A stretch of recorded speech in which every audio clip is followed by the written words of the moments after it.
Pro-Ject Elemental turntable, just kind of the bottom of the range Pro-Ject turntables, very popularly and advertised well within richer sound stores. So it's a little bit of a break away from your plastic cheaper turntable. This is how you change the speed, as you move the rubber band from the top pulley to the bottom one, and that changes the speed at which the platter goes round, so that way you can play 45 speed singles if you've got any of those, or for LPs, which are commonly 33 RPM, revolutions per minute, then it just sits at the top spindle. The tone arm's exposed on the right hand side here. It's a very simple straight tone arm, not got a lot of controls on it. It comes pre-configured with a grey Autophon cartridge which just sits at the end here. It's the Autophon cartridge. I've had that before in other turntables many years ago, and it's very, very robust and stable.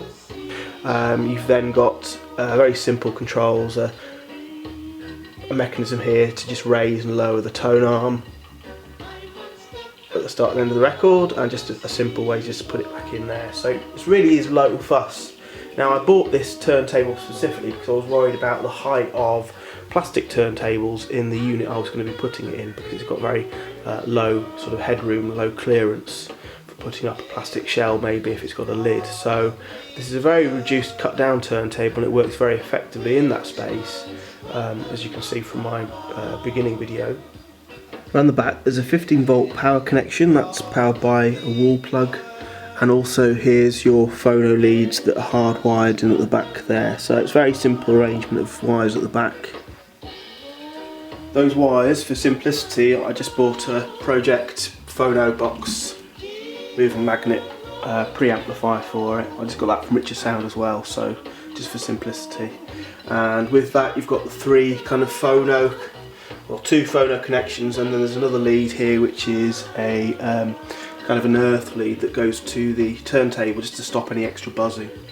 And then this preamplifier is then fed into a standard Cambridge Audio speaker system or amplifier.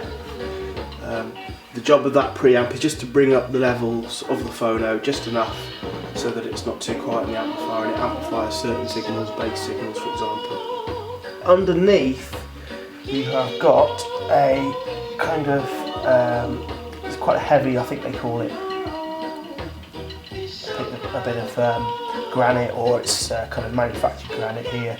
It's very dense, so the idea is that any vibrations coming from it are sort of dampened down by that piece there, and basically the whole unit sits on the one bit of granite, so that there's kind of felt feet underneath here that supports it. Now, I did find when I had it on my AV unit, which is made of wood, it did skid around a little bit, and if you were a little bit clumsy touching there, it would sort of move a little bit. So what I've actually done is I've lined the shelf with some draw liner from IKEA, and that's to help stop it skidding around so much, and it's also helped dampen some of the sound as well from if I was banging the AV unit elsewhere, for example, it might have caused a bit of an issue. So that works really well. The mat that comes with it is a bit crappy, it's felt, it tends to rock up a little bit and get stuck to the bottom of the record, lots of dust collects as well. You could instead buy something like this, which would sit on the top instead. I'll just put that on there. And you can get one of these cork mats from eBay. They're also made by Pro-Ject, the company behind it, and it's just kind of basically anti-static. If you look at Richer Sound, you might see that they have an acrylic platter as well. That's an option, but don't expect it to come with it. It's about another £100 I think to get the acrylic platter instead, and I quite like it now. I think that's okay. It comes in the basic silver or lots of other colours, but I think you'll find that if you went into Richer Sound, it only comes in silver in the actual store. You have to order it any other colour, so it's probably worth knowing just in case you're disappointed once you get there. So putting the rubber band on is quite a fiddly job. It took me a couple of goes here, and so far I've been able to avoid it, but the first few times I used the record player, the rubber band did flick off.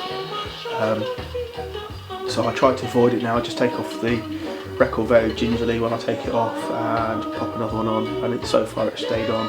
It's something to be aware of, particularly if you're changing through different speeds of record, 45 and 33s. So, but apart from that, it's a really good record player, and I think that's something that you just have to bear in mind when you're making a decision about which one to get. And the quality of the parts really speak for themselves, I think. The sound quality is great, as I'm sure it would be for most record players, but here it's, you know, got no complaints whatsoever, and I really recommend it. I think it's a great turntable for those coming back into vinyl, perhaps after a break. That was my kind of story. Is I had a record player when I was a student, but I kind of got rid of all my records. I'm a record player. When I graduated, just to sort of clear up and get rid of some of my junk and stuff. But later on in life, well, not that much later, but a few years later, I kind of wanted to get back into it again, and, you know, I had a bit more disposable income, and I kind of wanted to get a few more records. So there's my record collection there. Something else that you might not be aware of, or you might be aware of, that may kind of help you decide what record player to get, is the fact that this record player isn't automatic. Now, on an automatic record player, the tone arm would take itself back to the starting position and the record would turn off. However, on this record player, as with lots of others, it sits in that run out groove, and then it's up to you to take the tone arm back to the starting position again and turn the record player off.